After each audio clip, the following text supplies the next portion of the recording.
আসসালামু আলাইকুম। আজ আমি একটি বিশেষ কথা নিয়ে হাজির হলাম। এই স্ক্রিনে দেখতে পাচ্ছেন একটি ছবি। এরকম ছবি বা ভিডিও অনলাইনে আমি অহরহ দেখতেছি। তাই আমি আপনাদের একটা কথা বলি, আপনারা ভালো আছেন, ভালো থাকেন, আমাদের সমস্যায় ফেলেন না। আমরা প্রবাসীরা থাকি, 30 লক্ষ প্রবাসী থাকে। আপনারা জানেন এদেরকে যদি দেশে পাঠাই দেয় আমাদের কি অবস্থা হবে, আমাদের ফ্যামিলির কি অবস্থা হবে। আপনারা হুটহাট যেটা মনে চায় সেইটা করে আপনারা অনলাইনে ছাইড়ে দিতেছেন। আপনারা যেমন অনলাইনে সবকিছু দেখেন, তাই আপনাদের কিছু সবাই অনলাইনে দেখে। এই সমস্যাটা শুধু আপনাদের হবে না, আপনাদের ফ্যামিলি হবে। একটাবার ভাবছেন, আপনাদের যদি কারোর প্রতি কোনো রাগ থাকে, অভিমান থাকে, সেটা মনে মনে রাখেন। কেন প্রকাশ করলেন ভাই? কেন এভাবে অনলাইনে আপনি ছেড়ে দিয়ে এদেশের বাদশার নামে আবল তাবল কথা বলতেছেন? আপনারা কি জানেন সে যদি একটা চোখের পলকে তুরুক দিলে আমরা 30 লক্ষ প্রবাসী বাংলাদেশে চলে যাইতে হবো। আমি অনলাইনে দেখতেছি বিভিন্ন জায়গায় এটা সমস্যা হয়েছে, নিউজটা ভাইরাল হয়ে গেছে, তারা তাদের কিছু লোক দেখে ফেলাইছে, প্রবলেম হইতেছে। ভাই আমি বিশেষ অনুরোধ করি এগুলো ডিলিট করে ফেলেন। এই আজে বাজে কিছু দেন না। কারোর প্রতি যদি কোনো ক্ষোভ থাকে সেটা মনে মনে রাখেন, ভাই সারা ইঙ্গিতে বোঝান। কি দরকার আছে ভাই এভাবে বলার জন্য? আপনারা বাইরের কান্ট্রিতে কি সমস্যা হইতেছে, কি হইতেছে, হেরা হেরা বুঝবো, আমাদের কি সমস্যা ভাই? আপনারা দেশ থেকে প্রতিবাদ করেন। আপনার দেশে যদি কোনো পণ্য থাকে সেগুলো বয়কট করুন, সেগুলো কিনেন না, তার দোকানদারও কিনতে দেন না, এরকম কিছু করেন। কি দরকার আছে ভাই? আপনারা ভালো জায়গায় খাইছেন।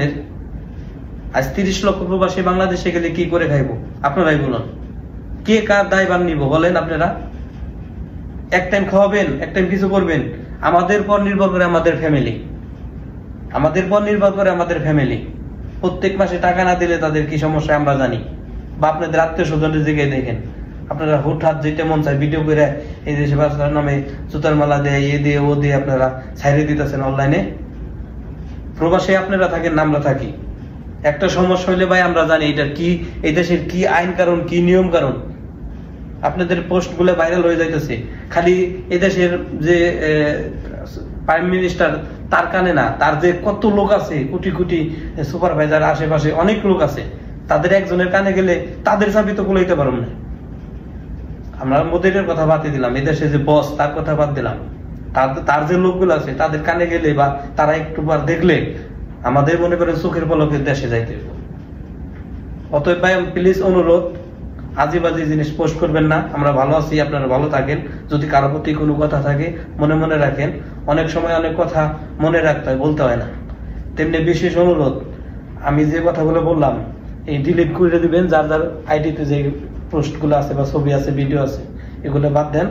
আর আমরা ভালো আছি, আমাদের ভালো থাকতে দেন। আমরা চাই সবসময় ভালো থাকি, আমাদের ফ্যামিলি ভালো রাখি।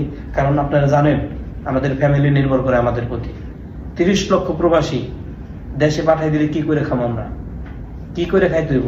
দেশের যে হাহাকার, এমনি তো মানুষের কাম নাই, কাজ নাই, কি অবস্থা বেড়াচারা। আর যদি আমরা প্রবাসীরা যদি দেশে যাই 30 লক্ষ, তাহলে কি একটা অবস্থা হবে জানেন? সারা বিশ্বের ভিতরে আমরা সৌদি আরবে বেশি প্রবাসী,